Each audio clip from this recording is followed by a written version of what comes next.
We'll start with the prayers. Om Sahana Bhavatu Sahanau Bhunaktu Sahaviryam Karavavahe Tejasvinavaditamastu ma Viddishavahe. Om Shanti Shanti Shanti. We are studying the second chapter of Taittriya Upanishad. We are almost coming to the end of the second chapter. We are doing the last section, which is the ninth section of the second chapter. Taittriya Upanishad is extremely famous because it deals with the Atma and explains that Atma is my own self without the five koshas. This is a very unique thing because in Tattva Bodha, we understand the definition of Atma is it is beyond the five koshas, beyond the three avasthas, and beyond the three sharira. Mandukya deals with the three avasthas, Taittriya deals with pancha koshas. Shankara Bhashyam is also extremely famous for this particular reason that the experience of the self, the knowledge of the self is very clearly given in these two Upanishads, Taittiriya and Mandukya. What we have seen is the essence of this Upanishad and the essence of all Upanishads is we should know what is Brahman. Brahman is the word you will find only in the Upanishads. So our whole life journey of the spiritual life journey, study of the spiritual science is to understand this word Brahman very, very clearly. What happens if we understand this word clearly is our subject matter in the ninth section. That is the Jnana Phalam. When you utter the word Brahman, immediately what you should understand is it is something which my mind cannot dwell on. It is beyond the scope of the mind. That means thoughts have to be dropped. The worldly thoughts have to be dropped. And for those who have understood, who have come through this study of Taittiriya Upanishad so far with me, will understand that our body consists of the five dresses. When I say our body, I mean our personality. Normally, the way we deal with our I. Who am I? I am the body. I am the mind. I am the intellect. I am the happiness which I experience. So all this belongs to this I. But what is this I which is holding all this? The body, mind, intellect, the happiness, the pranas, all this is held by one I in this body. There is an individual. That individuality is called as ahamkar, ego I. The Upanishad teaches us that this I is something which is coming and going. It is not permanent. It comes during the waking state of the mind and it disappears in the sleep state of the mind. But there is another I, which is called as Sakshi I, which is also there. That I is not inside the body, it is all pervading I. How do I understand this? Suppose I go to sleep and somebody wakes me up in the sleep state and asks me, "Who are you?" At that time, if I don't refer to the body or mind because they're sleeping, they are passive, and somebody wakes me up from that sleep and asks me, "Who are you?" At that time, I will say, "I am the Sakshi I." Sakshi I means I am a witness of the mind which has gone to sleep. What is the what are the features of that witness? That witness is beyond the five personalities. It's not the body, it is not the mind, it is not the intellect, it is not the pranas. All these have been given away. What does not go away is this Sakshi I. It is always there. Whether I identify with this body is available to us during the waking state of the mind. When the body goes away, the mind is still there with the Karana Sharira. It cannot experience the world because it doesn't have a physical instrument, but it exists. But beyond this mind, there is a Sakshi. That Sakshi is always there. It doesn't come and go. This Sakshi is also called as Brahman. And this Sakshi you will know only when you have learned through the study of Upanishad how to disidentify from these five koshas. That is the essence of this entire Taittiriya Upanishad.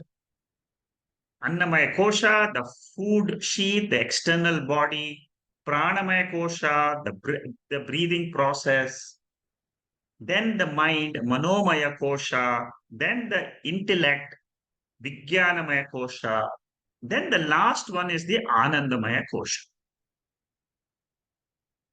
In the ninth Anuvaka,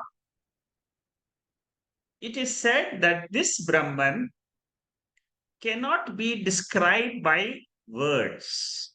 Yato vacho na nivartante. That means you cannot describe it through your speech.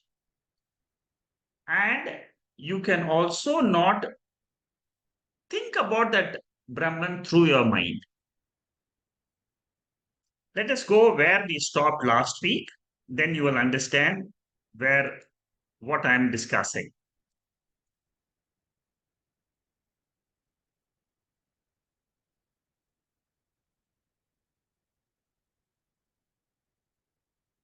I'm trying to.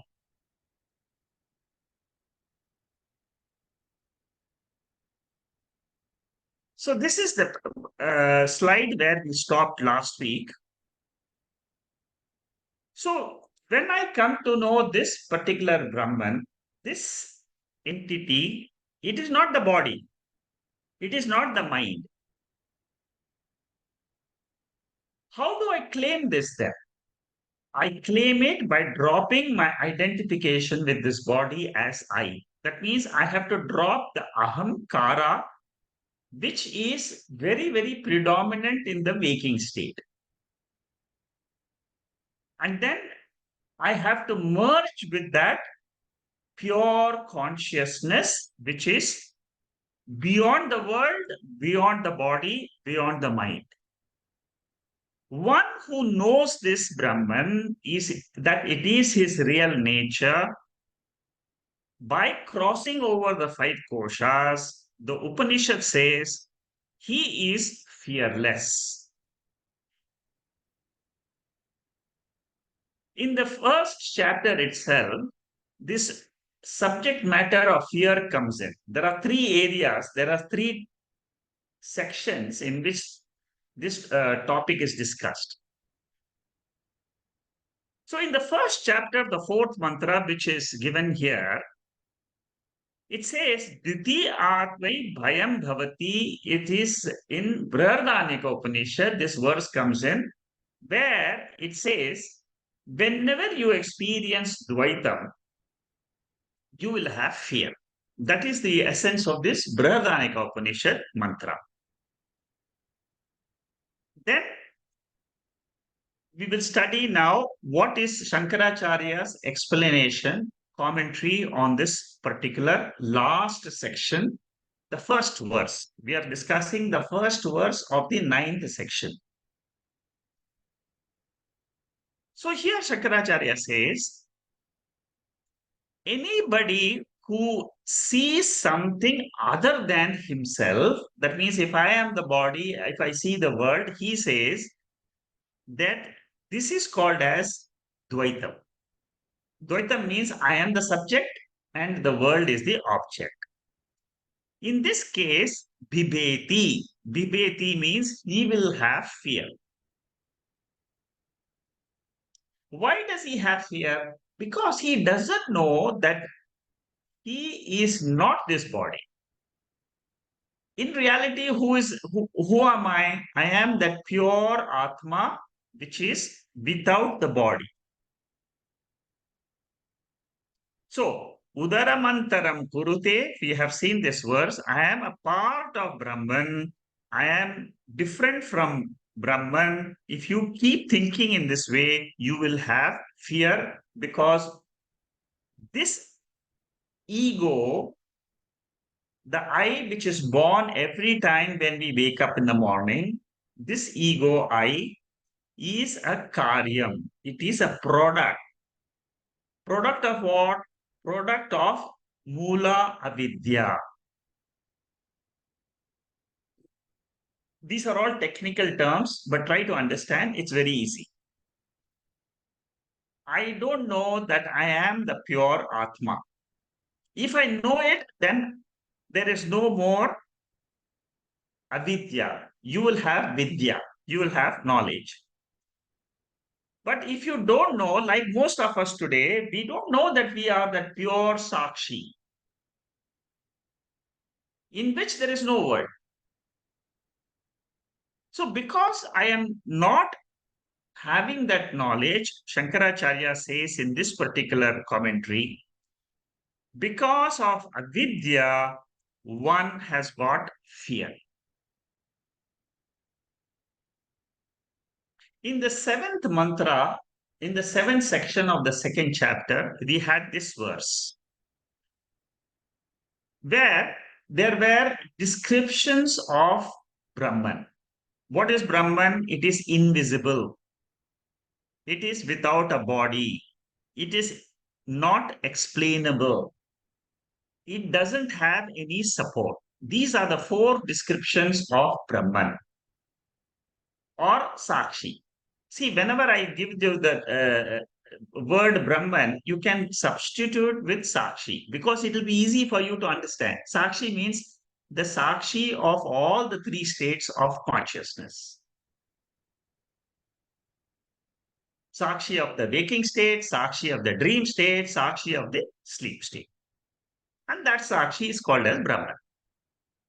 Now, one who knows this Sakshi is without a body, without, it is cannot be, it is not visible. It cannot be seen, heard, felt by the sense organs. It cannot be explained because it doesn't have any features and it doesn't have any support. Suppose it has got another Sakshi as a support, then you can say there is another Sakshi which has got these features. But here in the seventh section, we have seen this. The one who knows this type of Sakshi, he is fearless. So this is another verse. Brihadaranyaka Upanishad, which we saw just now in the first chapter of Brihadaranyaka Upanishad, who becomes fearless? The one who sees Dvaita. In Brihadaranyaka, now in the seventh section of Taittriya Upanishad, who is fearless? The one who knows that there is that pure Sakshi. This is the knowledge. This is the Vidya. This is what we are supposed to learn from the Taittiriya Upanishad. And once I become very clear of this knowledge, then I will also become fearless. Fear of death, fear of losing something in the world, objects in the world, beings in the world. All of us, we have this fear. But this fear is a thought in the mind. It is a product. It is a karyam of avidya. A jnani doesn't have fear because according to him, there is no other second thing in the world because everything else is mithya. For a waker, the dream world is mithya. Mithya means false. It appeared, it went away. For a jnani, the waking world is mithya. It appeared, it went away. Where does it go away? It goes away in Brahman. And who is that Brahman? I am that pure Brahman in which all this whole entire universe is appearing, disappearing. This is the highest knowledge of Taittiriya Upanishad. This comes after Mahavakya. See, in every Upanishad, whenever you study Upanishads, there will always be a Mahavakya where the world, the substratum of the world and the substratum of the jiva, both are equated as Brahman. And one who knows this is a jnani. You and I, after studying this, we have come to know that there is something. But it has to go deep into our subconscious mind. Suppose you see a reflection. Now, in a mirror, you see your face. Can you say that the face is a second thing? No. The face does not in the mirror, the face in the mirror cannot be said to have, cannot be a second Dvaita Vastu. Mirror gives the reflection. Who am I then? I am Advaitam. The reflection comes and goes. Similarly, Atma is the original reality. World, entire world is a reflection of that Brahman, which is pure in nature. It appears as the world of plurality because of the upadhi. Upadhi means the body. Suppose you exist and you don't have the body, what will you be? You're not going to see, you're not going to hear, but you will be what? That entity is called as Brahman. Dvaita Satyatvam, Bhinnatvam is fear. Dvaita Satyatvam means what? There are two things in the world, I and the world. I am the only substance of the universe, I, which I, the pure I, without the five koshas. So, I and the world are not two separate entities. Udaram, Antaram, Kurute. Udaram means differences. Antaram means inside me, I don't have a difference between me and the world. If I see the difference, because this difference is felt only because of ignorance. Nobody has taught me this Taittiriya Upanishad before. Now I understand very clearly how to remove each personality of mine. I know how to drop the pranamaya. I know how to drop the manomaya. We all get disturbed by the mind. But how to drop that mind? Because you drop it with the help of this knowledge of art. So the sense of fear is a projection of ignorance. Like we see a second moon because of defective eyes. So yato vacho nivartante is quoted two times. I will explain to you where are they quoted in the next slide also. But here Shankaracharya in the next commentary, what he says is, there is a Rig mantra which was quoted when we studied the Manomaya Kosha. So Shankaracharya is bringing back memory of the fourth section, this particular verse, second chapter, fourth section, first verse. The same mantra with slight difference is repeated. In Taittiriya Upanishad, this mantra comes two times. Yato vacho nivartante apranasa saha anandam brahmano vidwan na bibeti kadachaneti. Kadachaneti is the word in the fourth section. It gets replaced as na bibeti utaschaneti in the ninth section. We're going to see how they are slightly different. So in this commentary here, in the fourth section, what Shankaracharya says is, he says that Brahman is superimposed on the mind is superimposed on Brahman in the fourth section. Therefore, in the fourth section, it is a Upasana section. And when you say that mind is the cause of fear, it means it is a thought. It is Manomaya Kosha. It is not the language of the ninth section. I will show you the differences. There is another chart which will explain the differences. So in the Rig mantra of the fourth section, Hiranyagarbha and Nirguna Brahman were taken up. Shankara takes that as Nirguna Brahman to glorify Manomaya. That means if you know Nirguna Brahman, which is the Adhishtanam of our mind, then you will be free from the mind.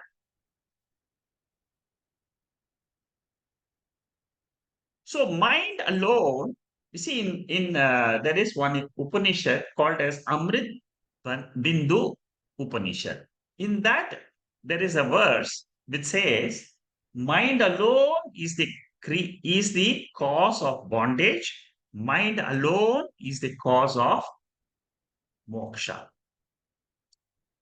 What do you mean by that? A Ajnani mind is the cause of bondage. That means if you don't know Atma or Brahman, you will take yourself as your mind. There is no doubt at all.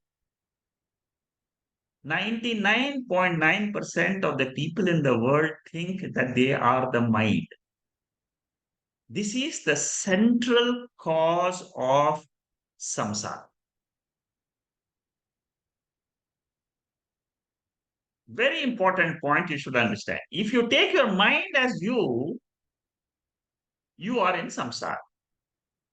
If you say that I am the witness of the mind, then you are not in samsara. Samsara is a lower order of reality. You have come out of samsara. So in section 241 and 291, these are the two sections where this fear aspect is discussed. Upasana is done in duality. See, when you say, I am the Sakshi of my thoughts, that means you are there and thoughts are there. That means Dvaitam. There, na bhibeti is used. Na bhibeti means one who does not look at mind as the second thing. He is the one who gets rid of fear. Now, in this ninth section, what does it say? It says that the second thing itself is negated as a false thing, mithya. And here, Advaita Jnanam is used Bhaya and Abhaya Nisheda both are done in the ninth section. Bhaya means what? Fear. Fearlessness and fear both are negated in the ninth section because duality itself is negated. In the fourth mantra, duality is still there. Only the thought is taken out. That's all. Mind is still there. Anyway, this is a very small technical point for those who want to know the basic difference between the fourth. There are two. You should, in principle, you should just remember Yatho Vacho Nivartante Prapya Manasa. This verse comes two times in Taittiriya Bashyam. What is freedom from samsara? Freedom from samsara means you don't have sorrow, shoka nivarti, moha nivarti, delusions. What do you mean by shoka? Shoka, everybody knows because you feel sorrowful. All of us, we feel unhappy many times during our life because we didn't get this, we didn't get that. I wanted this, I didn't get it. That is the cause of sorrow. Delusion is also another effect of avidya. Avidya means ignorance. Arjuna suffered delusion. Why he suffered delusion in the second chapter? He said very clearly, my mind is deluded, whether I should go and fight or I should not fight. All of us have this delusion. The moment you get up in the morning, you have delusion. Should I do this? Should I not do this? Should I do this? Should I not do this? We have to live our life through the delusionary process, but we have to, when we ask the question, who am I? At that time, you should not have delusion. Because you have studied the Taittiriya Upanishad, you should say, I am the Sakshi of my mind. This way, if you say what happens, you will not have delusion about yourself. You may have some delusions about your worldly life, but that we are not bothered. At least your the delusion of your nature should go away. That is the phalam of study of Upanishads. The third thing is, which causes samsara, is insecurity. Insecurity means fear. What will happen to me tomorrow? What will happen to my children tomorrow? All that is nothing but bhayam. These three are very powerful emotional disturbances in all of us. And Brahma Jnanam will remove this threefold disturbances.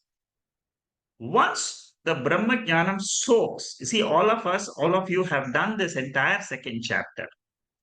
So you know what is the second chapter, you know what is Brahman, you know how it is all, the whole world is superimposed on that Brahman, but still it is not so clear to us. Why? Because these three delusions, these three problems are still there in our mind. Shankaracharya in Mandukya Upanishad devotes a very big section in the third chapter, in the end of third chapter, how to remove these delusions, how to get rid of all these obstacles. What are the methods?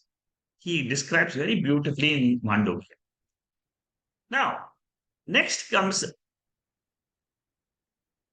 another topic in the ninth section. That topic is, what are the regrets of life which we all carry in our mind? Jnani has got no regrets. Why? Because he has taken the world mind itself as mithya. I will explain to you in the following section. Okay. Now, this is the ninth verse which I have been studying. And in this case, it is na bibeti kutaschaneti. You see, the last word is different in the case of the ninth section. In the case of the seventh section, you see, if you see here the fourth section, na bhibeti kadachaneti is mentioned. These are the only two words which are different. Otherwise, the sentence is the same. The essence is What is the phalam of Atma Jnanam? Anandaha Brahmanandaha Vidusha na Viveti. That means I will get Ananda, which is called as Brahmananda. It is Swarupa Ananda.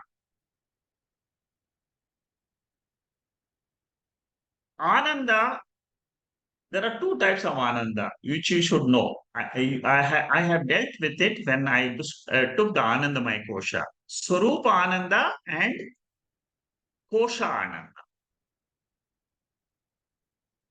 One who knows this Swarupa Ananda, in this ninth section, it says he will not have fear. These are the two descriptions of Kadachaneti and Kutaschaneti in the fourth section and the ninth section. If you want to compare and understand a little bit more intricately what this means, in the fourth section, it is dealing with the mind. In the ninth section, it is dealing with Atma or Brahman. The moment you come to know Atma or Brahman, you will have no fear because all the Dvaitams are all merging in the Advaita Atma. So, will a jnani have at any time fear of birth or death? No, because he will say that I am Brahman, in which there is no birth or death.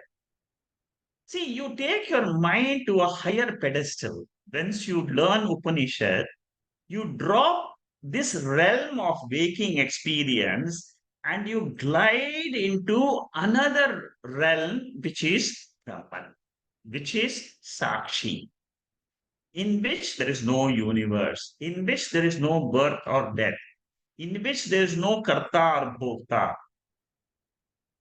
which is always there, which is eternal. So, once you attach yourself to that, then it is called as Jivan Mukti. Jivan Mukti is possible once you have got Sadhana Chatushtaya Sampatti. And mainly in Sadhana Chatushtaya Sampatti, this is the qualification of an adhikari, a candidate who wants to come and study the Veda. All of you must be familiar with this word, Sadhana Chatushtaya Sampatti. This comes in Tattva Bodha. What are the four qualifications? Viveka, Vairagyam, Samadhi, Sadhana Chatushtaya Sampatti, then Mumukshutva. These are the four qualifications. In Sadhana Chatushtaya Sampatti, there are certain requirements of a candidate. One of the main requirement is Shamaha, the first one. Shama means control of mind. How to deal with disturbing thoughts. This is one of the very important skills which a person who comes to learn Vedanta, he develops. Very important skill. And this is one of the things which is mentioned in by Shankaracharya in the third chapter of Mandukya Upanishad. He dwells on this topic. Thought displacement skill. TDS. What is the meaning of this? Whenever there is a disturbing thought, whenever all of you can practice this is one of the advantage of studying Vedanta. How to deal with my mind, how to improve the quality of my mind, how to drop sorrow from my mind, how to drop fear from my mind. This is the method. You bring an appropriate thought to displace the disturbing thoughts. That is the skill. For example, suppose you are suffering from sorrow, which is very common. You bring a pratipaksha bhavana, another opposite thought. Don't say I am sorrowful, say I am of the nature of Atma, which is Ananda Swarup. Whenever you bring this thought, your thought about sorrow will go away. This is called as thought displacing skill. I mean, I can give you many, many examples, but once you have understood the how to do this, then it becomes you can apply it in your own life. This is very, very important because we all have to live our life. In our life, there is something called as prarabdha karma. That prarabdha karma is responsible for thoughts throughout our life. Whatever thoughts you have today, yesterday, day before yesterday, is all due to only prarabdha karma. In Bhagavad Gita, the sixth chapter, which is the Dhyanam, the meditation chapter, this verse comes in the 35th verse, very beautiful verse. Asamshay, Sri Bhagavanuvacha, Asamshayam Mahabaho, Manodurnigraham Chalam, Abhyasena tu Kaunteya, Vairagyena cha Grihyate. See here, Lord Krishna gives a tip. He says, Lord accepts what Arjuna is saying. Chanchalam hi mana Krishna. I understand, Arjuna, the mind is very, very difficult to control and it is restless. See how beautifully Lord Krishna communicates to Arjuna. First, he accepts whatever the problem we all face. Our mind is restless. It is very difficult to control. It is like controlling the wind. Can you control the wind which is outside? No way. It will flow in this direction, another direction, the third direction, all the directions it will move. You can't control the wind. Similarly, our thoughts are something like that. It is continuously there, morning to evening. The only difference is your thoughts are different, my thoughts are different. Your thoughts run your life, my thoughts will run my life. I will see my thoughts. I am the Sakshi of my thoughts, my life's experiences. You will see your thoughts and your life's experiences. Thoughts are common, but what they show you, what you will see in this world is different. So, in this verse, he gives us two tips. He says, you can control your mind through two methods, Vairagyam and Abhyasa. The same thing Shankaracharya quotes in the third chapter of Mandukya. And he writes several verses on this one particular verse of Bhagavad Gita. What is Vairagyam? How to control the mind? How to practice? Now, here, when you say practice, Abhyasa, what is the meaning of Abhyasa here? It is Brahma Abhyasa. Whenever your mind goes away from the Atma, bring it back to the thoughts of Atma. What are the thoughts of Atma? Nityaha, Shuddhaha, Amritaha, Karta, Abhokta. All these are all thoughts related to Atma.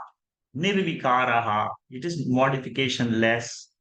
So when you practice thoughts of Atma, which is what I do in my meditation on Sunday sessions. Sunday sessions is Mandukya Upanishad. And that at the end, I have Vedantic meditation. And this is exactly what I do. Again and again, I repeat the thoughts about Atma in Vedantic meditation. So whenever we are disturbed by the thoughts, bring the thought of Atma and you will slowly learn how to get rid of samsara. Another important point you should note is In mind management, you should know what is the source of this disturbing thoughts.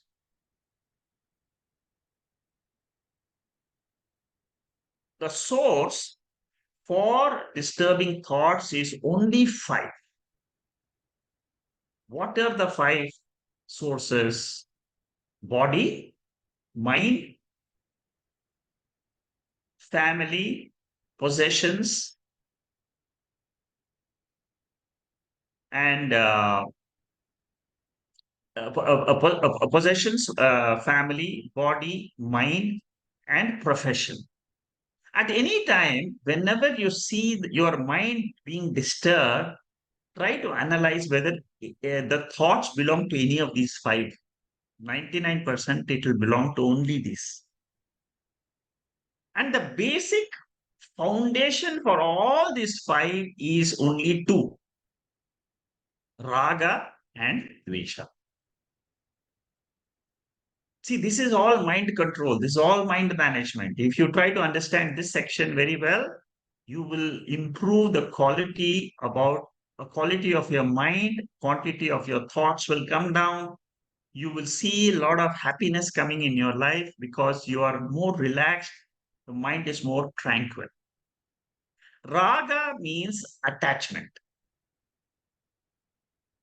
towards objects and beings in the world. Dvesha means aversion. Now, this raga and dvesha, they are the cause of ahamkara and mamakara in this body. Whenever you say I, it either means it is something to do with this body, I am this body, or it will say I am related to so and so. That is mamakara. So I and ahamkara and mamakara, they all both come because of raga and dvesha. Why does ahamkara come? Because I don't know Sakshi. How to get rid of this ahamkara? It is only by withdrawing from those thoughts related to aham. Vairagyam. Vairagyam means withdrawal.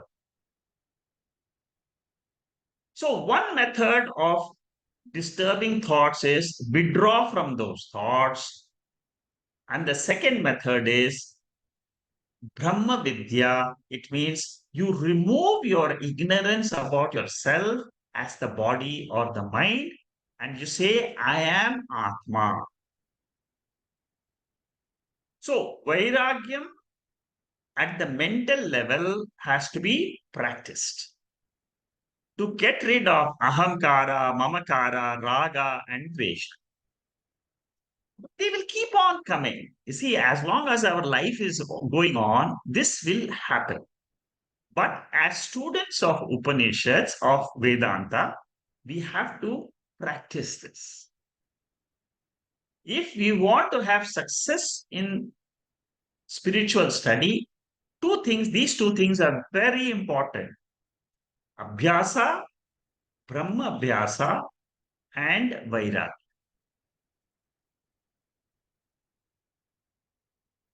What will it give me finally?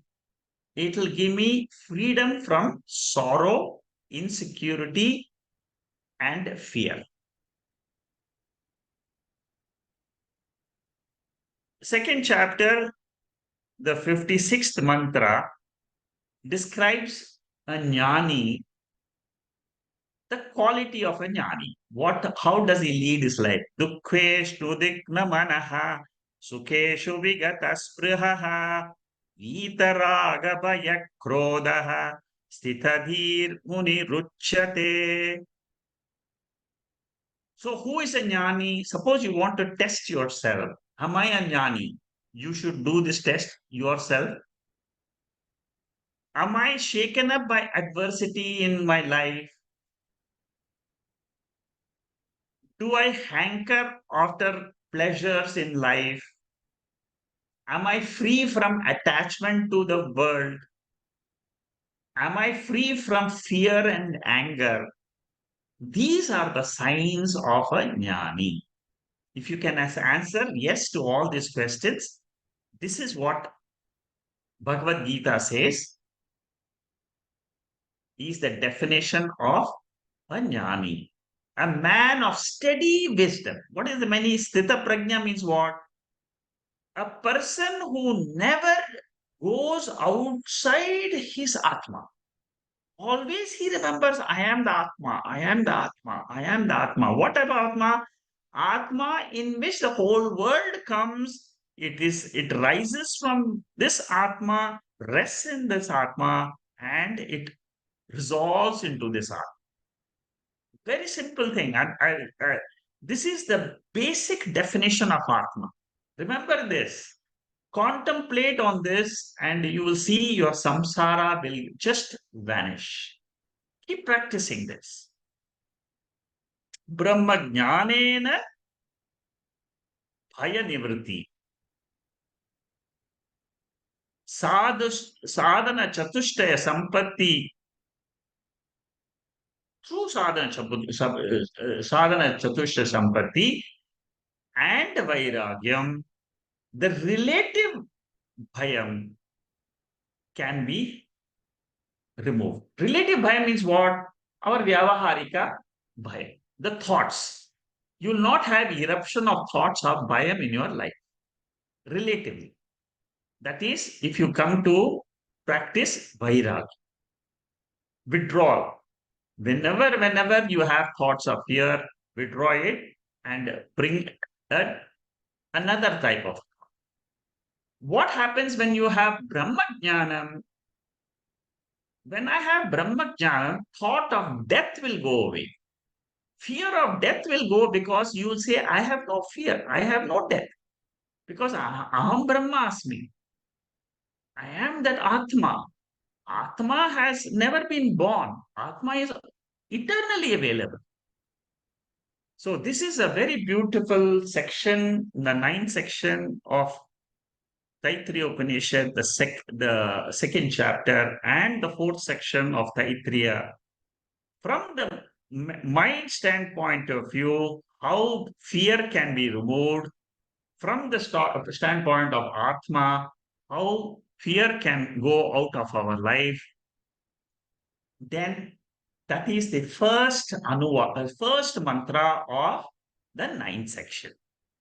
The second mantra of the ninth section, this is the last mantra of the ninth section and the last mantra of the chapter, the second chapter.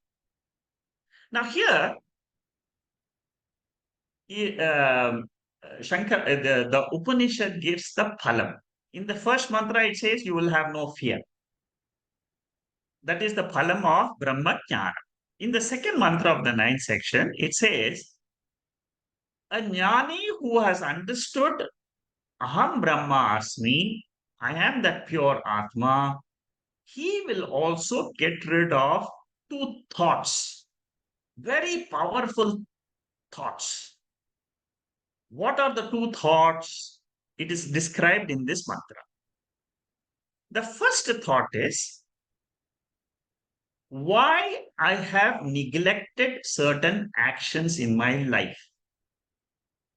Why I didn't do good actions.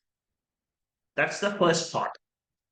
All of us at the time when we are old, after 50, 60, you will start getting these two thoughts. They are thoughts of samsara. How to get rid of this through Brahma Jnanam is explained by Shankaracharya. The second thought is why I did these actions. Why did I commit a sin? Why I didn't do good action is one thought. Why did I do wrong action is another thought. Now, these two thoughts, they cause a lot of distress and displeasure in all of us. All human beings, they suffer from these two thoughts of samsara. And the Upanishad says, by the thought of Atma, by the knowledge of Atma, you can drop these two thoughts eternally. Never will you have these thoughts again because you know what is Atma. So conclusion of Taittiriya Upanishad is Jivan Mukti Phala. Jivan Mukti means freedom from individuality. I am a Jivaha, that thought is gone from your mind. Bhayam Nivritti is one of the phalams, one of the fruits of learning this Upanishad. The second is the freedom from guilt and regrets. Why I did this action, I am very guilty about it. Why I didn't do these actions, I have regrets. So, two major problems in life. One is I am a karta, I am a bhokta. Karta, bhokta, they both belong to a thought in the intellectual level. At the intellectual level, when you say, I am not the intellect, I am the sakshi of the intellect, the witness of the intellect. Every day when I get up in the morning, I only am a witness. Throughout the day, the intellect keeps on becoming a karta or a bhokta. Karta means actor, bhokta means enjoyer. As an actor, I will have guilt. As a bhokta, I'll be hurting somebody. Now, these two thoughts, they trouble me in old age very badly. Performance of wrong actions, because no jiva is perfect. All of us are imperfect by birth. Only through jnanam you come to understand your perfection. So there is a subconscious player which plays continuously. Even if I don't want these thoughts will come. Now, this is what is called as the Karana Shariram, the causal body for rebirth. It is this causal body which has the power to take another physical body. What does a jnani do? How does he get rid of these two notions? He falsifies the two notions of I am a doer of actions, I am an enjoyer of actions. These are all experiences of ahamkara. Ahamkara is a reflection. Sakshi is the original face of mind. This entire waking, dream, sleep together is called as ahamkara. Jnani says this waker, dreamer, sleeper is not me. I am the witness Turiyam Brahma. The ahamkara does not have an independent existence. It depends on the Adhisthana Atma. These are all fundamentals of Vedanta. If you understand this, you will understand Mandukya very easily. You will understand Taittiriya Upanishad very easily. Try to get this point. I am not a waker. I am not a dreamer. I am not a sleeper. I am the witness of all the three states of the mind. I can easily identify myself as Atma, then I am free from bondage. If I keep on identifying with the Anatma, body, thought, Ahamkara, Mamakara, all these are all Anatma. Anatma means not Atma. Then I am in bondage. See, this is the final lesson of the study of Taittiriya Upanishad. The second chapter is the most important chapter. And here we are talking about bondage and liberation. What is bondage is very beautifully described by Shankaracharya. What is liberation is also being described. Kaivalya Upanishad says, Sarva Atma Mayam Jagat. This whole Jagat is nothing but Atma alone. In this 22nd mantra of Kaivalya Upanishad, it says the entire Veda which reveals this truth is me. There is no merit or demerit at all as far as the Atma is concerned. Vedanta rahameva vedyo Vedanta krit twami diveda chaham. Na punya pape mama nasti nashaha. Na janma dehentara. So what it means is I don't have any janma, I don't have any paranam. I means what? Atma.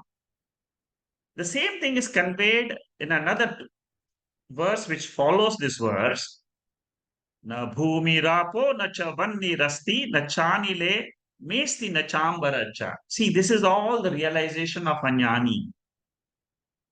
What is the realization? For me, there is neither earth nor water, nor fire, nor air or earth, or the ether. That means he has got rid of all the five elements. What is he? He is the Paramatma, the one in the cavity of the intellect. That Paramatma, that pure Atma, is without any parts, without any second. That is, it is a witness of everything in the world. So, in this way, what happens when I develop these thoughts in my mind, when I meditate, contemplate on these thoughts, what happens is I recollect my Swarupa. And then I falsify the Ahamkara, which is the cause of samsara. What is Ahamkara? The I notion and mind notion in the mind. Suppose I remove this I and the mind in my intellect, what happens? I am the pure Atma, which is shining in the intellect, which is the reflected consciousness. And when the Ahankara is not there, this consciousness alone is there. That is the study, that is the essence of the teaching. The more I give reality to the Atma, the reality which I have given the past to Anatma Ahankara will get falsified. When the Ahankara goes away, what happens? That guilt and hurt will run away from me. There will be no more guilt. What guilt? There is no guilt at all. When the mind itself is not there, the thought of hurt or guilt, I did this, I didn't do this, see, the problem is after any experience which was a disturbing experience, try to remember this lesson in life. I am not the ahamkara which did the action. I am not the ahamkara which enjoyed the result of action. I am the sakshi behind the ahamkara. That way, if I bring back this knowledge of Advaita Vedanta, you will be free from samsara. See, these are all very important sections of Taittiriya Upanishad. Shankaracharya's explanations of these sections are fantastic. It's really beautiful. When you study with Shankara Bashyam, you can enjoy these commentaries. Bhagavad Gita in the ninth chapter, Rajavidya Rajamuhyam, that chapter, the secret of the entire Bhagavad Gita is said in the ninth chapter.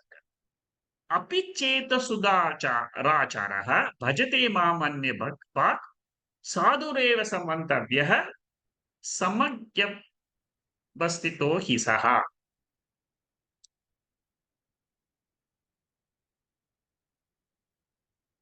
The one who resolves all his actions in Atma, he's the one who knows how to get rid of samsara. Now, Shankaracharya brings a small debate in this section. He brings the opponent. What does he say? He says, the cause of fear exists in the form of guilt and regret for not doing good deeds and for doing wrong deeds. Even if the external world is negated, the internal world is there. These thoughts are there, which keeps hurting me. How do you say that this will not come, or this, how do you say that this will not disturb me? This is I have already given you the explanation, but this is where that Shankaracharya gives the opponent and he gives his explanation, which you have already known now. Did not what did not do what I should have done.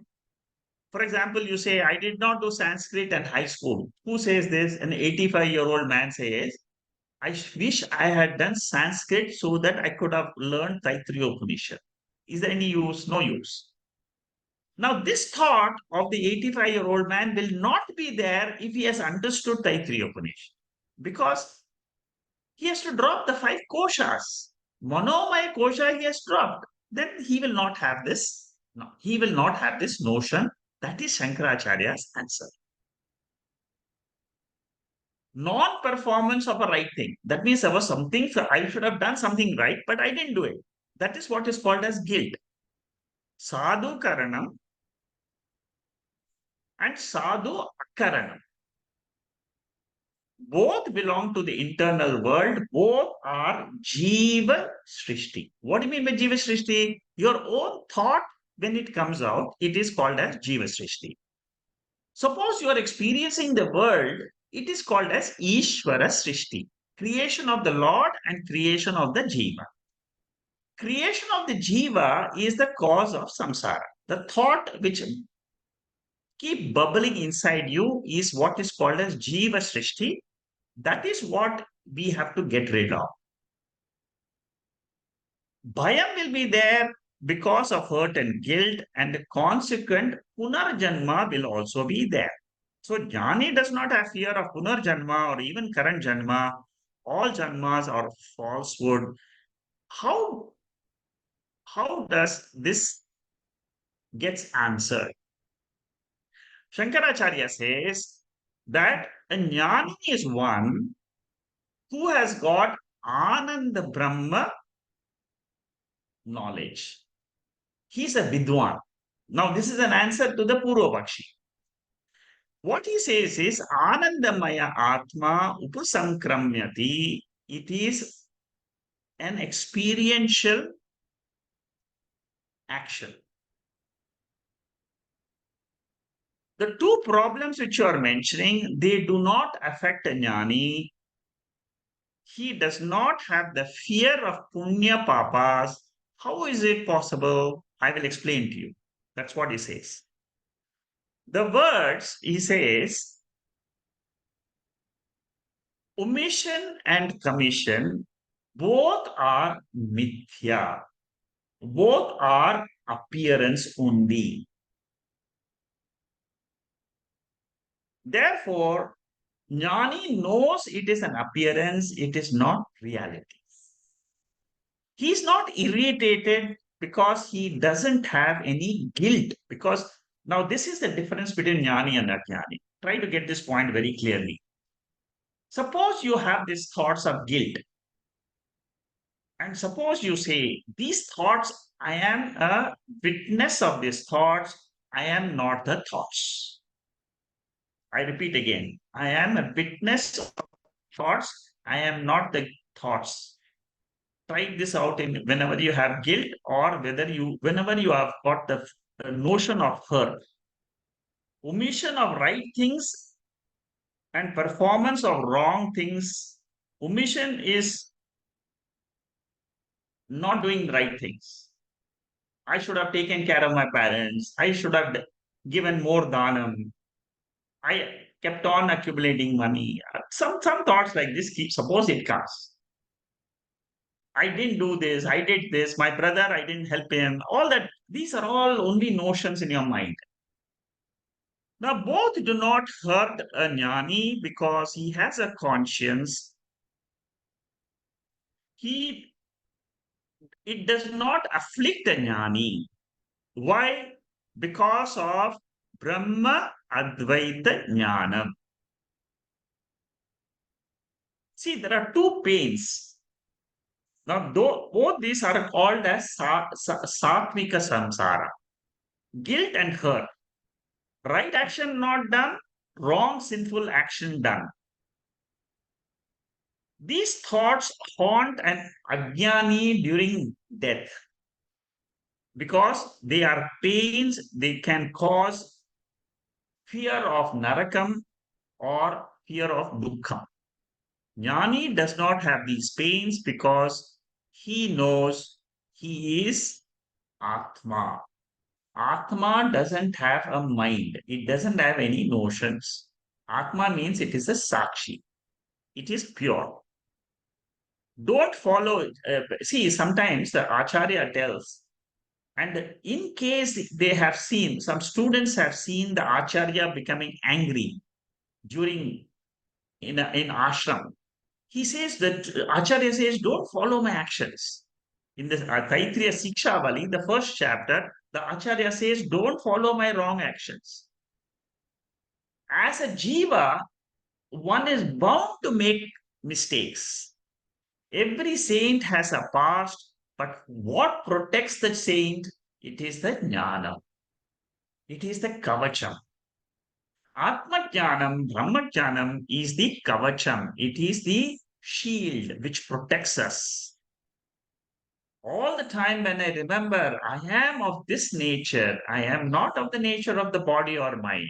Again and again, withdraw from the wrong thoughts, bring the right thoughts. Then what happens? You don't have papam or punyam. So this kind of guilt is there for an ajnani because of the fear of falling into narakam. Such afflictions will not be there in a jnani because he knows the truth of this universe. He is not ignorant about the adhishthanam Brahma, from which all these thoughts will come, they appear, and then they disappear. What is jnani is jnanam then? Ishavasya gives this beautiful first mantra. Ishavasya idagum sarvam yatkincha jagatyam jagat tena tektena bhunjita magrida kasya swinthanam. Very, I mean, this is the most brilliant verse of Ishavasya.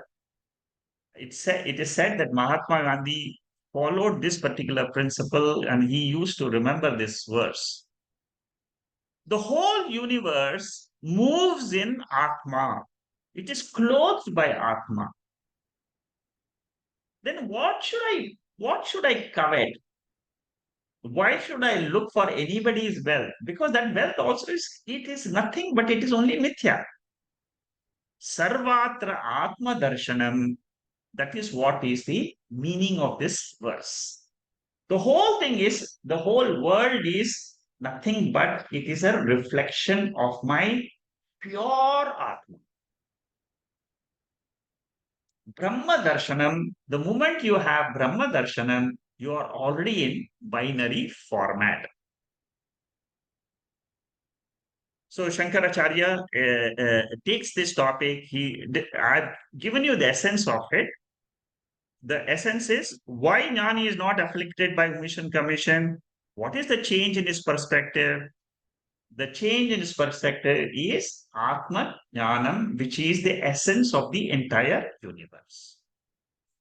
Ya nisha sarva bhutanam tasyam jagrati sanyami yasyam jagrati bhutani sa nisha pashyate munehe. See, after knowing this Atma Jnanam, you can understand this Bhagavad Gita verse very well. When you study Bhagavad Gita at that time, you don't understand. But now you understand. How you understand? What is night to all the beings, for the jnani, he is awake that he is the Sakshi. This is exactly what I said in the beginning. Suppose you are in sleep and you're woken up in sleep by a guru who asks you, who are you? That is what is called as a jnani. If you are able to say, I am the Sakshi of this sleeping person, you are a jnani. Whereas Ajnani, what will he say? I am sleeping. What are you asking me? Who am I? I am sleeper. So A person who says, I am the Sakshi of the sleep state, and the person who says, I am a sleeper, this is the difference between a jnani and a jnani. This is what will differentiate a person who can drop the notion of omission and commission. No punya papas are there for for a for a jnani. That is what Shankaracharya says in this paragraph. He is a Jivan Mukti, and after he leaves this body, he becomes Videha Mukti.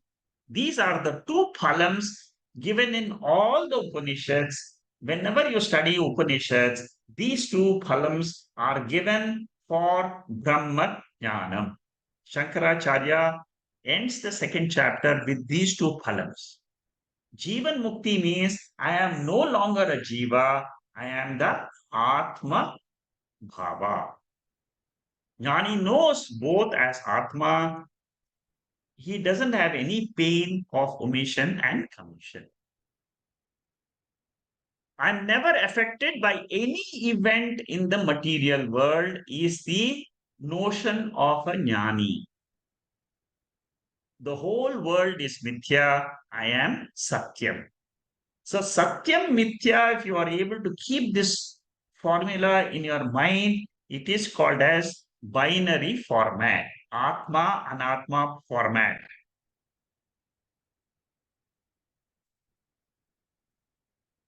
Anatma doesn't have independent existence. It depends on Atma. Okay. The one who has this Atma Jnanam, for him, Punya Papam does not exist because it is of a lower order of reality. The only thing which exists is the Adhishtanam, which is Brahman. That is what Shankaracharya says in this paragraph here. Moksha is a benefit of the study of Shastra. Everything in the universe exists only as Brahman.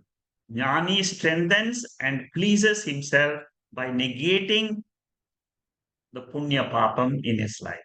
Nirvana Shatkam, the fourth mantra, na punyam na papam na saukyam na dukkham na mantro na tirtaha na veda na yajnaha aham bhojanam naiva bhojyam na bhokta chidananda rupaha shivoham shivoham. Same idea is conveyed in Nirvana Shatkam. For a jnani, there is no punyam and papam. Mantra Pushpam also talks of the same message. One who understands Veda in this way, he is a fortunate person. He drops the triangular format in which the guilt and hurt will be experienced as samsara. He develops the binary format where he claims moksha from these two notions. So punya papam is falsified. It exists, but it is falsified. Because it is falsified, a jnani does not have rebirth. Iti evam atoktam vakyam. This Upanishad taught so far in the second chapter is the greatest secret among all forms of knowledge. What are the two types of knowledge? Paravidya, aparavidya. Paravidya is the knowledge of Atma, Brahman, which we have learned in the second chapter. Aparavidya is the objectified knowledge of the sense organs. Upanishad gives the two meanings. What are the two meanings of Upanishad? One is it is a secret. It is hidden. Something is hidden. It is a secret. It is called as Upanishad. The second meaning of Upanishad is it is Shreshtaha, Paramashreshtaha. It gives the highest benefit, which is called as Moksha. Okay. With this, I will close today's session. And next week, Today is the 23rd of March. Next week is the 30th of March. Next Saturday, I am traveling out of Singapore, so I won't have a session. So next Saturday, the session is cancelled. There's no Saturday session next week. We will start the Taittriya Upanishad on the following Saturday, which is the 6th of April. Okay, so next Saturday, there will be no session. The following Saturday, which is the 6th April, I will take a small summary of the second chapter. And in case you have any questions on the second chapter, you can ask them on the 6th of April. And then we will start the third chapter. Third chapter is relatively easy. It is not very difficult. Once we get in, I'll let you know. So uh, we will start the third chapter on the 6th of April. And I have about 10 minutes left. Maybe I can try and finish this revision. It's a very small revision. Let me see if I can finish this revision today itself. It may take 5 minutes more, but try to see if you can bear with me. See, the second chapter, the first verse talks about introduction of Brahman. What is this Brahman? And it says that if you know this Brahman, you will get rid of samsara. And where do I find this Brahman? How to know this Brahman? You should know it in your own intellect. And this definition of Brahman was given a very famous definition. In the whole scriptures, if there is one definition of Atma or Brahman, it is this one. Satyam Jnanam Anantam Brahma. What is the meaning of this? Brahman is the creator of the world. It enters the world, it experiences the world. This is a very important thing. What is Brahman? It is as though creating a world, as though entering the world, as though experiencing the world. That is what is Brahman. And it is available in this body as what? As the Atma, as the experiencer of this world. Experiencer of this body, experiencer of these thoughts in the mind, and the experiencer of this whole universe through the sense organs. So it is the same. You see, in Mandukya Upanishad, it says Turiyam is appearing as waker, dreamer, sleeper. Here it says Brahman is appearing as the creator, the Ishvara. It is appearing as the Jiva who has entered the body, and it is the experiencer of the world, which is the mind of the Jiva. Okay, see how deep is this meaning? Huh? Whenever we talk about the self, we should look at the self from two angles. One is Vyashti, another is Samashti. In the Vyashti, there are 5 koshas, but Atma is not one of the koshas. The Karanam is Atma, and the Karyam is Anatma made up of 5 koshas. Karyam does not exist independent of the Karan. For example, there is no chain or ring or bangle without the gold. Okay. Then there is another method called as Anvaya Vyatireka. This is a Nyaya method of revealing Brahman. Nyaya Shastra means logical study. Through logic, how do I understand? Whenever there is a fire, whenever there is a smoke, I infer fire. Similarly, whenever there is world, I infer Brahman. Vyatireka means what? Anvaya means you see the Brahman along with the world. Vyatireka means you see Brahman without the world. In the absence of the smoke also, I can infer fire. Anvaya Vyatireka, this is a method which is used very, very prominently in all the Upanishads.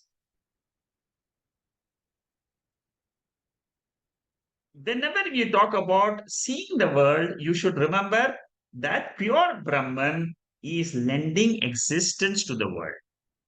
And Vyatireka means that pure Brahman alone remains without the world. World is nothing but it is only name, form, and function.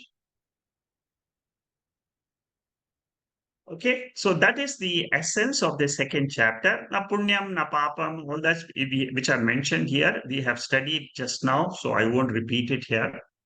The third chapter is called as Bhrigu.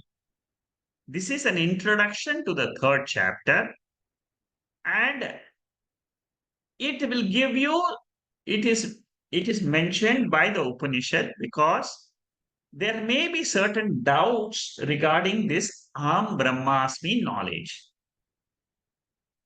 So, whatever doubts which we have in the second chapter, if you want to get them cleared, study the third chapter. That is what Shankaracharya says. There are two disciplines which are important. One is Karma Yoga, another is Jnana Yoga. Now, the third chapter talks about disciplines which we need to follow in life to understand the essence of this second chapter.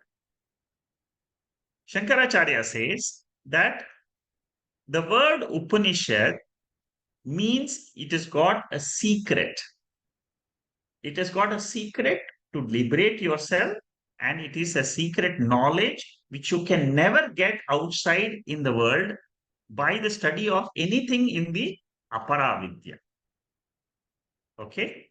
So, with this, Shankaracharya says, with this two meanings of Upanishad, royal secret and a hidden secret for moksha, he says, I end my commentary of the second chapter.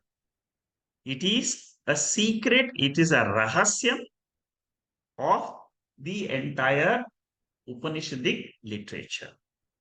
Okay.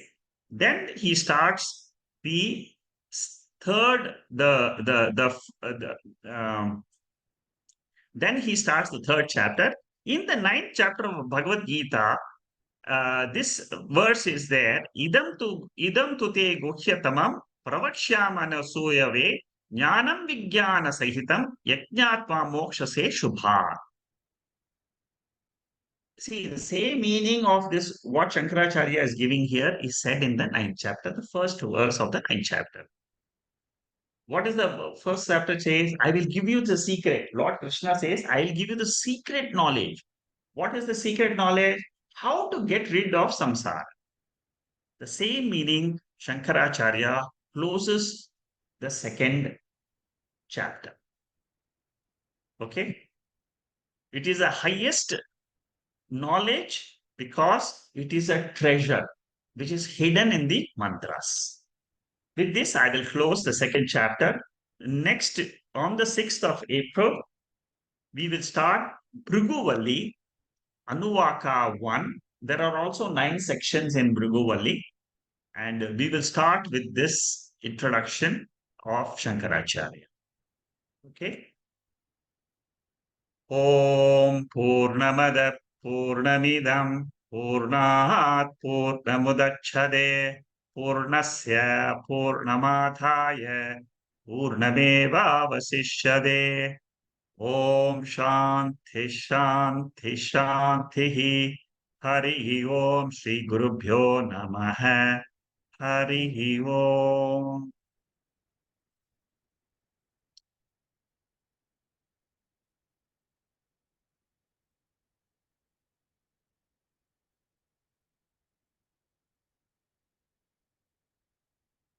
Okay, I'll go through the questions first in the chat box.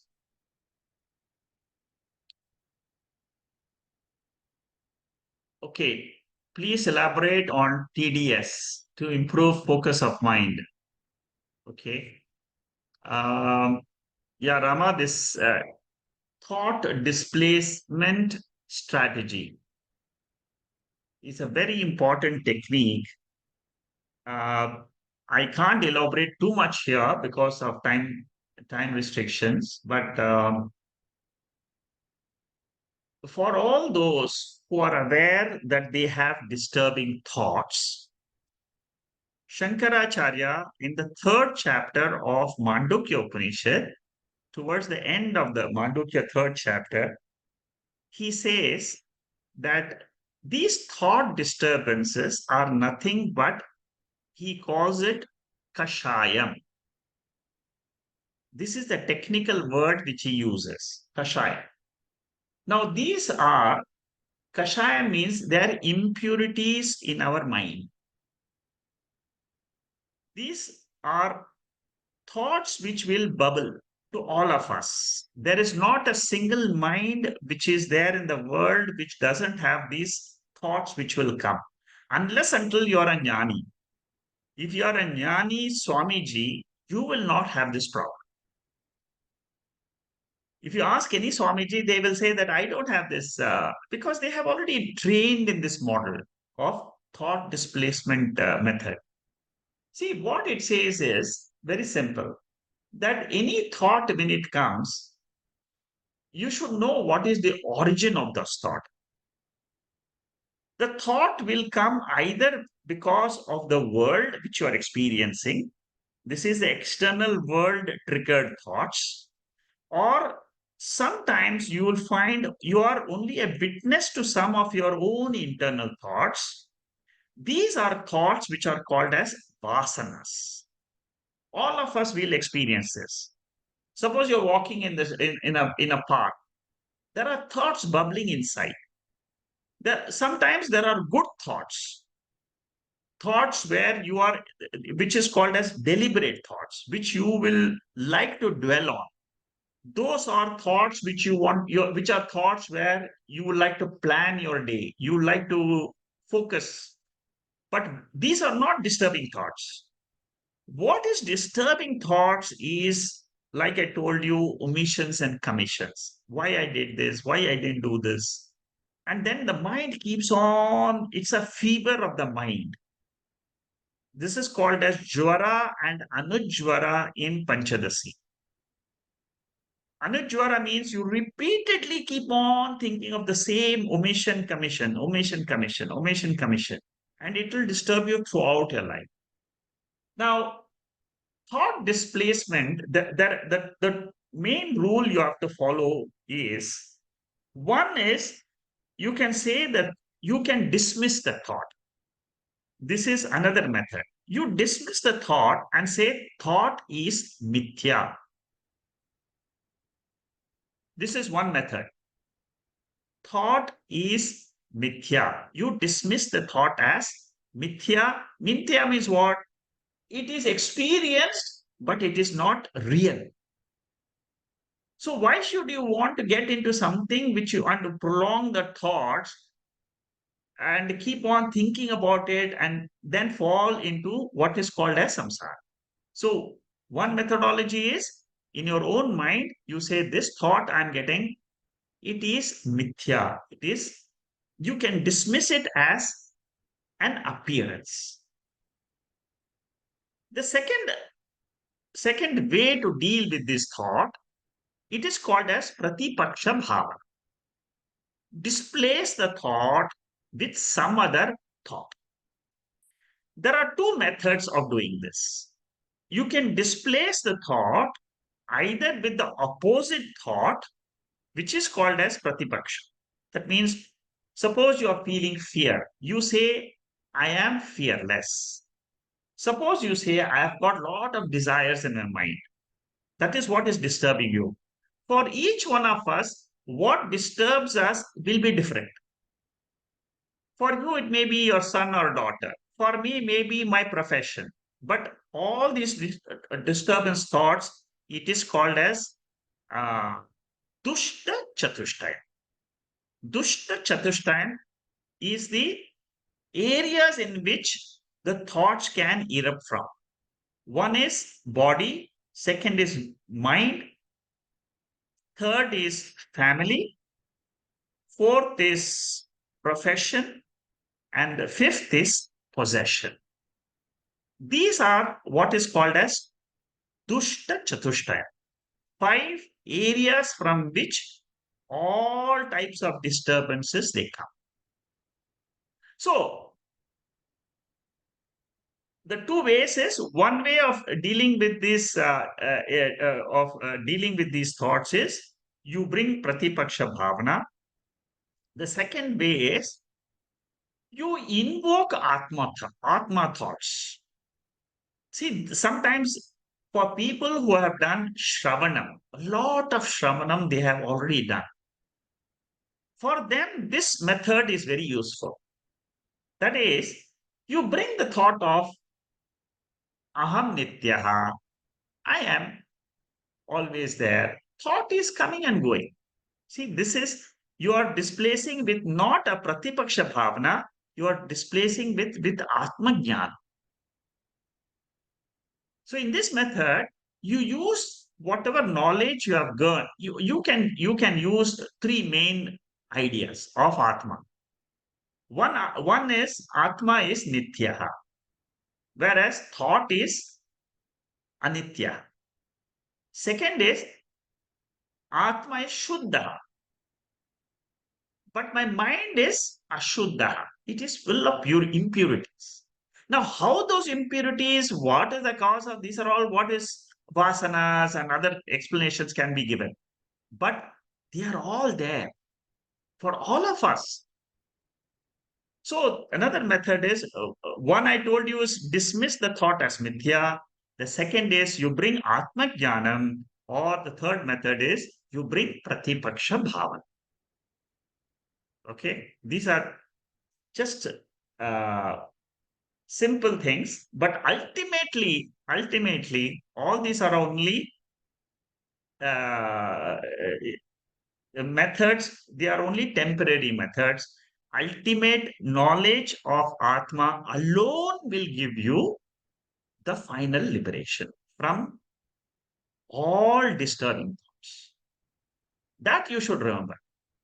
Avidya is the cause of, it is the springboard of all these disturbing thoughts. Avidya means what? Ignorance. Mula avidya. It is not the ignorance of the world, it is the ignorance of me. Who am I? I don't know I am the adhishtanam of all this happening in the universe. That is the problem. You remove that ajnanam, the whole exercise of this mind control, thought management, self control, whole thing will be completely easy for you. Till that time, you'll find, oh, is it so difficult? It appears, how is it possible that every thought I can displace it? But here, Lord Krishna says very easy, very important tip, abhyasaha. Again and again practice it. Don't forget to practice these methods. Practice and vairagya. Withdraw from those thoughts, practice these three methods. That is the way for mind control. More details I will discuss in the third chapter, because Shankaracharya has given very beautifully, step by step, how to control the four obstacles which we all have in the mind. One is vikshepaha, which is the wandering nature of the mind. Again and again it wanders. The second is this kashaya. The third is rasaswada. That is another problem.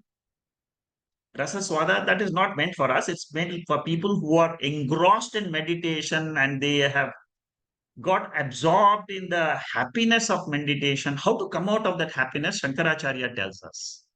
That is not for us. It is meant for those other people. Uh, you are also asking, give me some tips on how to withdraw the senses. Okay. See, the sense organs are extremely powerful. extremely powerful. The sense organs, the raga and dvesha, the attachment and the aversion, Lord Krishna says in the third chapter, they are lying. Where is the locus of this? He says the locus is the sense organs. And how do you control this? He, again, try to understand the theory behind this. The theory behind the sense organs is sense organs do not have the power themselves. Lesson number one. Lesson number two, the power is given or it is borrowed from the mind. Second lesson. And the mind has got raga, dvesha. These are rajoguna. These are all the lessons of Bhagavad Gita, third chapter. And the sixth chapter.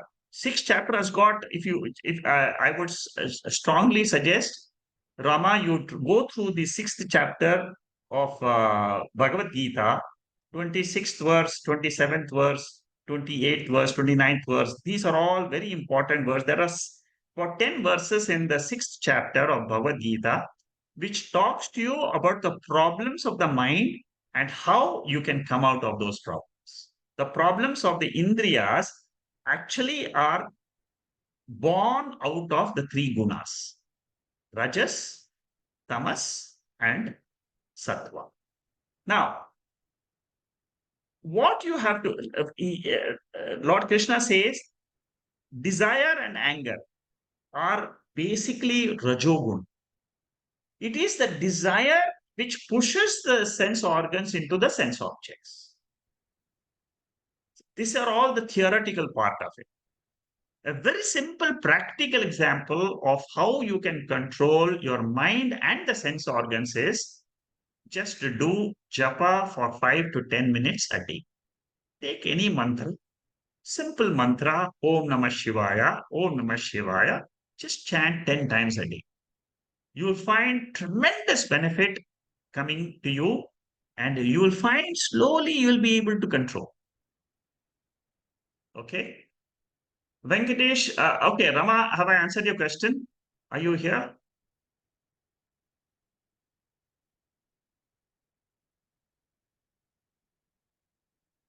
You can, yes, you are here. Yes, sir. Yeah, yeah. Thank you, sir. I got the point. So I will practice, as you said, japa. So Nama Yes, japa is one technique I will definitely practice. yes. I got the answer. Thank you. Yeah, you got the theoretical background and you have got a practical suggestion also. Good, Yeah. very good. Venkatesh is asking, doesn't mind also come to end with the body death? How does residual vasanas gets carried forward? Okay. The 15th chapter of Bhagavad Gita clearly says that whenever the jiva leaves this body, it carries this mind, it carries the indriyas, the subtle body and the causal body, they travel to the next body. In the next body is a physical body. Next physical body, you can have a male body or a female body. So your indriyams and your mind, they travel together to the next birth. This is given, there is no other proof. It is only what is mentioned in the Bhagavad Gita and the Upanishad. Chandogya Upanishad clearly says this. It gives you so many details of death and what happens in death and so on. But all Upanishads, they are very uniform in this topic. What is the uniform thing they teach us? They say very clearly, mind travels after death. Mind means, I'm not talking about, the knowledge of your house and your bank account, not that type of mind. It is the mind which has got the vasanas in it. The vasanas together with the mind instrument. Instrument means it will have memory again in your next birth. Again, you will have certain willpower. Again, your mind will carry that ego. I am the doer. Unless until you get rid of it in this birth and say, I am not that mind. See, then that is what is called as Jivan Mukti. So coming back to your question, how does residual vasanas get carried forward? See, in the sixth chapter of Bhagavad Gita, Lord Krishna says that there are yoga prishta. You will find there are certain people, even in this birth, who are carrying their vasanas of music, their language skills, their mathematical skills, their art skills. You'll find some geniuses at the age of 5 and 6. Some people can chant the Bhagavad Gita, all the chapters of the Bhagavad Gita, age of 6 and 7. You go to YouTube, you'll find many. How? If the mind was not going forward, there are certain young, very young children who can sing so well. YouTube is full of them. Now, these are all prodigies. Now, prodigy is a proof where we can see that there is continuation of some skills from previous ones. Now, your vasana of Upanishads and Bhagavad Gita has pulled you to this class. If you didn't have vasanas, you would not be here. You would not be here to listen to this talk. So it is a vasana which is getting carried. So Venkatesh, have I answered your question? Yeah, Shama, I'll come to you. Yeah, yeah, more or less, yes. The answer was, in a way, what I was anticipating also. But there was this confusion that only Atma or Brahman or that I is the permanent one. Body is impermanent. The body goes off with this death, and mind is also impermanent. So because body comes to an end with that body falls, and that's the end of it, right? So similarly, when the body is born, the mind also comes into being. So that was the confusion. When the body comes into being, and that is what is we call birth or born, and the mind also comes along with that. When the body goes off, doesn't the mind also comes to an end? Experientially, yes. Experientially, what you are saying is right. Experientially, I don't experience the mind of my father or mother or somebody who has passed away. I don't experience their mind along with their causal body. I don't experience it at all as a physical person. But actually speaking, even when they are alive, you don't see their mind, you don't see their vasanas. You only see the expression of the mind when they are through their body. What you're missing is the medium is missing for them.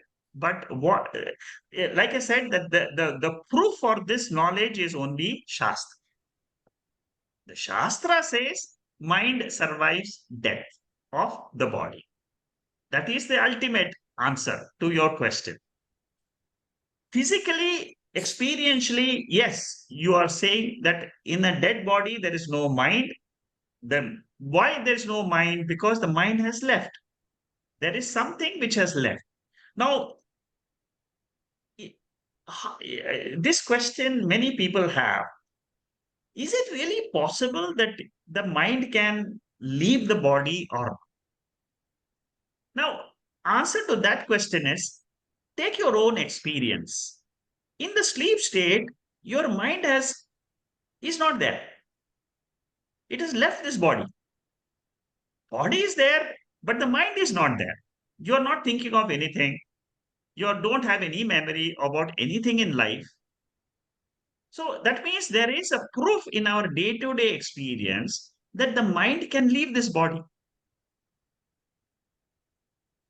That is a very important anubhava, which all of us should reflect on. Every day I experience this, but the only thing is, only the Upanishad is trying to reveal to me how to see myself.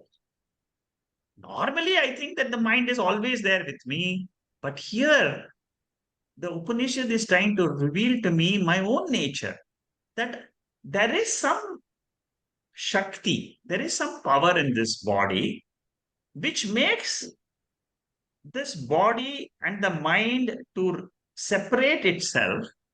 That is number one.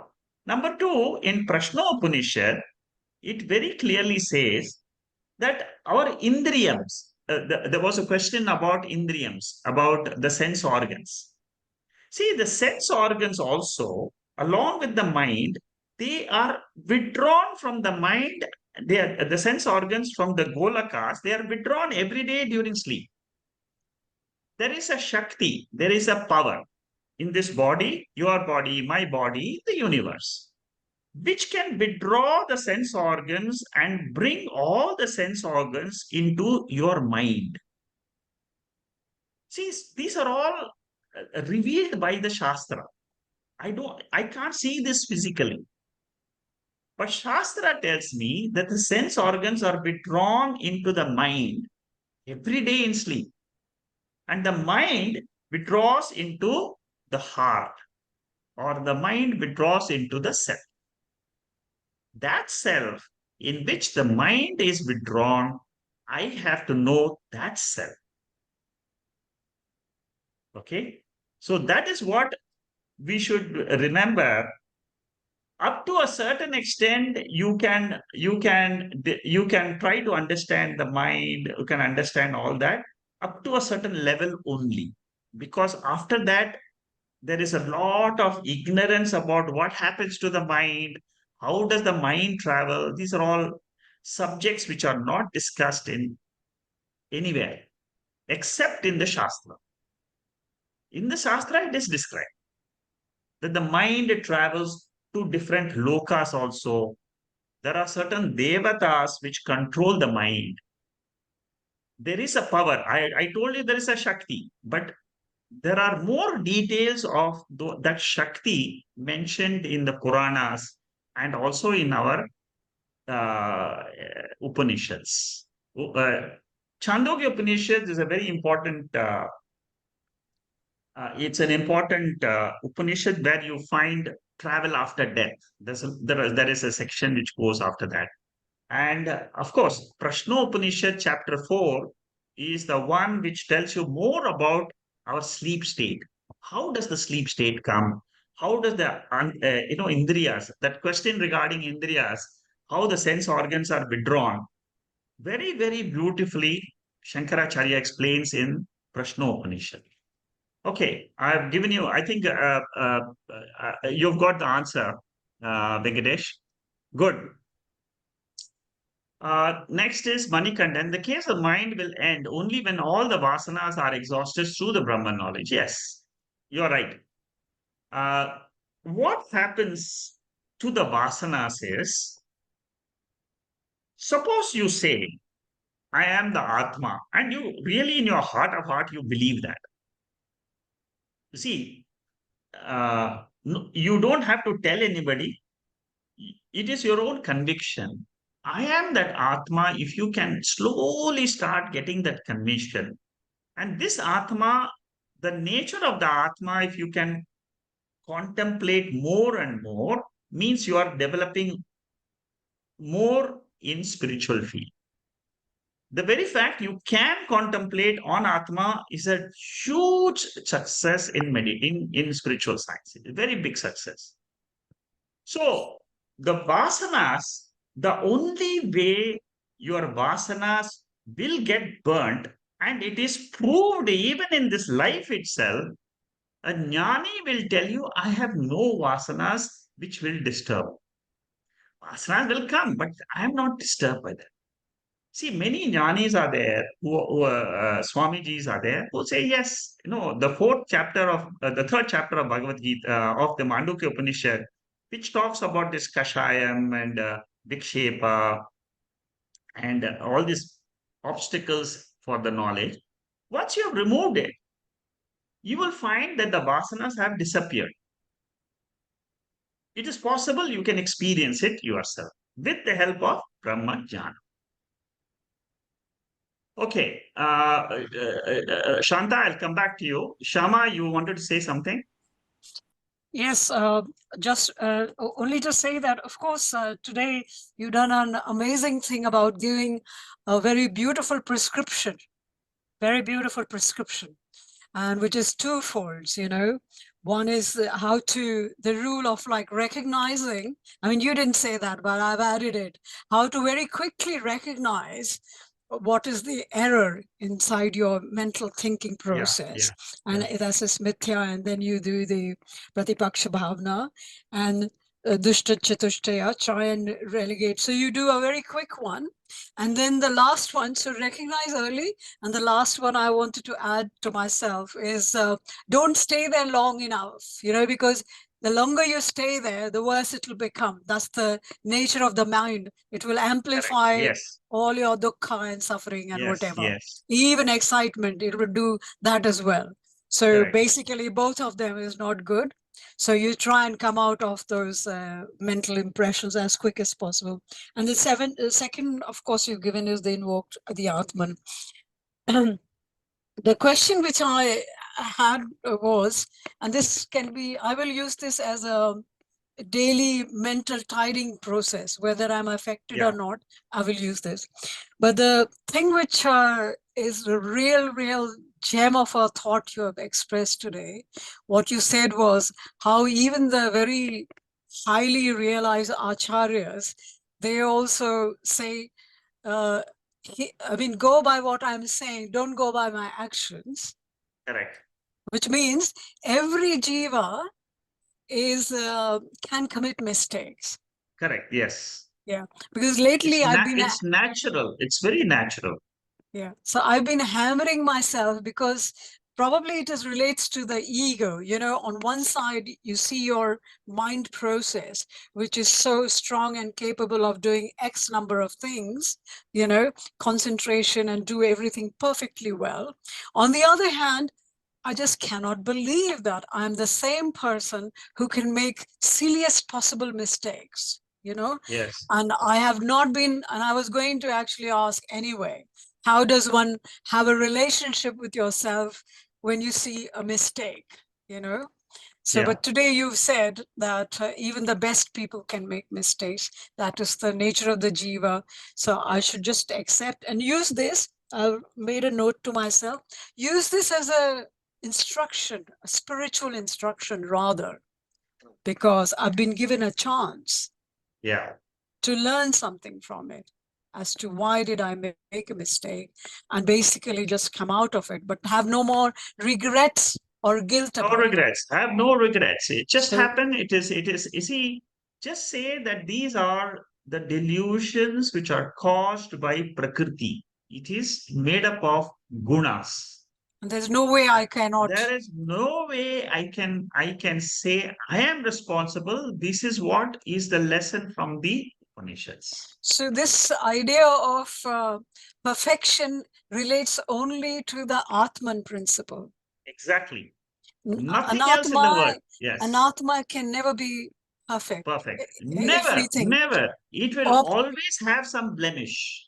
Or perhaps that is perfection in the imperfection, if we want to believe it. Yeah.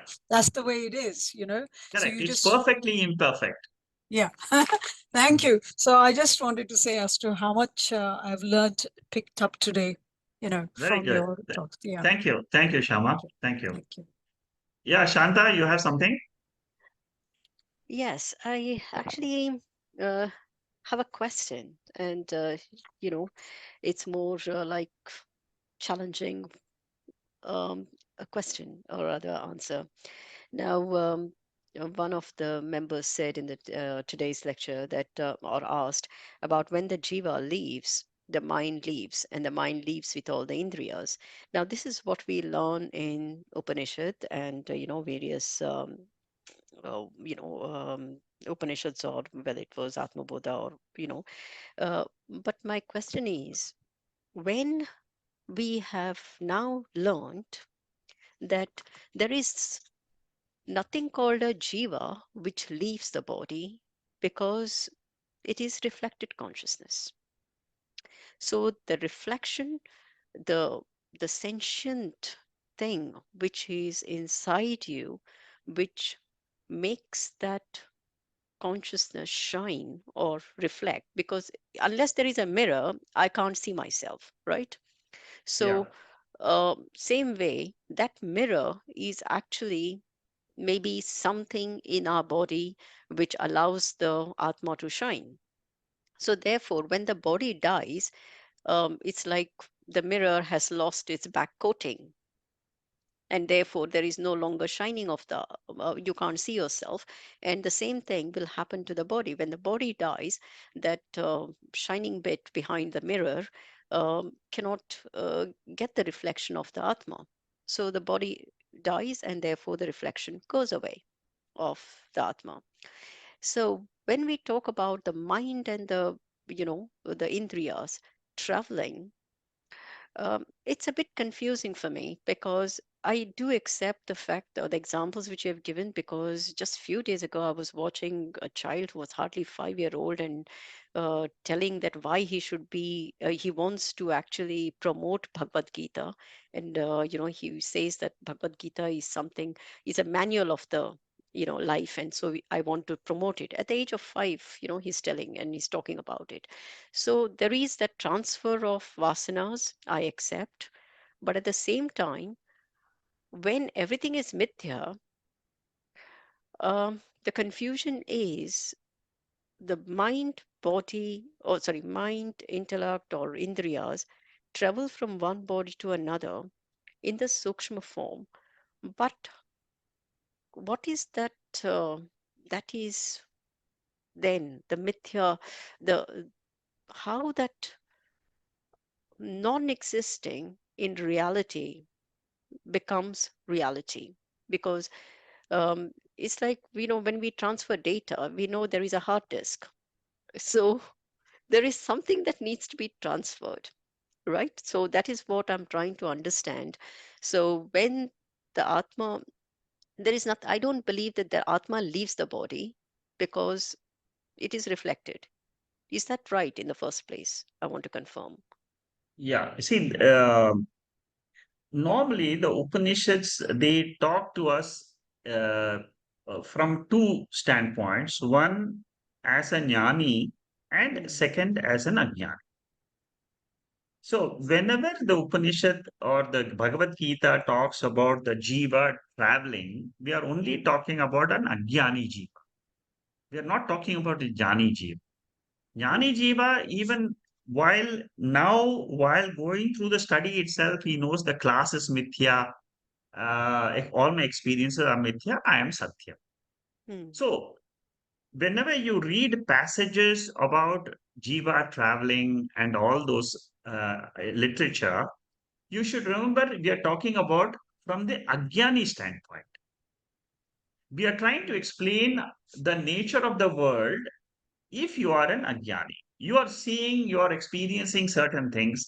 Suppose you want to find answers to your experiences, then use this knowledge about ajnani jiva traveling and so on. Hmm. Whenever you feel that you are trying to understand the scriptures from the jnani standpoint, where Hmm. the jnani has got the intellectual knowledge that he is the Atma. For Hmm. him, Hmm. this travel, reflection, all this will not make sense. Because all Yes. this he has put into one basket and he says this is all mithya. So I mithya. am not Okay. going to discuss about any mithya. I'm not going to waste my time behind analyzing any mithya because it is an appearance. For example, after waking up, you're not going Hmm. to try to understand or what happened in your dream, which model of the car you were driving in the dream, how expensive was. You're not going to analyze all that. So similarly, for a jnani, all his Dvaita experiences is put into one basket and he says, Nitya. Sir, jane do.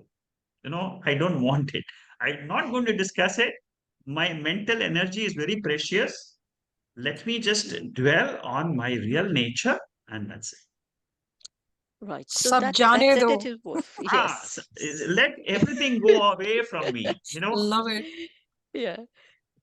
So no, that is why I think because we are in this middle point where we are Yes, neither right now, jnanis you nor see, ajnanis. now you're Hmm. neither a jnani, you're neither a jnani, you're somewhere in between. That is why you're having these doubts. Wait for some time till the knowledge, complete knowledge comes. See, Mm, we all have bits and bits of knowledges. We know a mm, little bit of Sukshma Shariram, we know a little bit of Vasanas, Karana Shariram, we mm, know very, very little about Atma, that it is Nitya, but these Nitya and all that has not percolated in my subconscious mind. mm, The moment it percolates into my subconscious mind, then these questions will be answered automatically. mm, You these bubbling questions which you have, they will just vanish. You mm, will accept whatever suppose there is a description of Atma, and the Upanishad says, you're not the waker, you're not the dreamer, you're not the sleeper, you are Turiyam Brahma, the seventh mantra of Mandukya Upanishad. Suppose it tells you that, mm, automatically your mind will just absorb it like a sponge. That knowledge will just go in and say, and it will stay inside. mm. Once it Yeah, stays because inside, what happens is, don't move that knowledge. Let yeah, no other anatma thought and come and disturb that mm, condition of yourself. That is what yeah, Shankaracharya gives a tip in Mandukya, where he says, once you have got that pure Atma experience in yourself, mm, somehow through some punyam you have got that experience. mm, Just dwell on that, and that's all. If any other thought comes to disturb that Atma thought, try to drop it. mm. Any Yeah. So thought of the world. yeah. Yeah, so that is, as I said, it's just that I'm somewhere in the middle, and it becomes a bit difficult Yeah, to it'll become accept firmer and both firmer. You together. see, Yeah. yes, your Uh, your expressions are very, very normal because you are in the path and trying to absorb the knowledge, but mm, it takes time for the knowledge to sink in mm, um, firmly. You see, now slowly trickles have started coming in, mm, but now that has to become complete base from where you have to operate. yeah. No, I feel that now, I do see the change in me. I do see that, yes, I'm not no longer that, a year ago where I was thinking I don't know anything and I'm Yeah, just you were where the totally hell I lost am. about a year and a half ago when you started coming in, but Yeah. but today you don't seem to be lost. You have started seeing some road somewhere. Yes. So so I do have hope that, at one Yeah, point I will, get to that other side of the bridge yeah. rather than standing in the No, middle of the just keep bridge. listening. That's all. Just keep listening and let the life flow as it comes. It's just enjoy the life also. As it comes, just to take the life as it comes every day, as a Mm, fresh day, as a new day, and see how you can make a difference to your own self by learning this knowledge. Good. Thank you, Shanta. yeah. Thank you. Thank you very Thank much. you. Okay, I will close now. So next week there is no class. Both Saturday class and Sunday class will not be there next week. And so I will see you on the 6th of April if you're not coming tomorrow. Thank you. And Thank you. thank you. Thank Namaste. you. Thank you very much. Namaste. Thank you, Shekhar sir. Thank you. Thank you.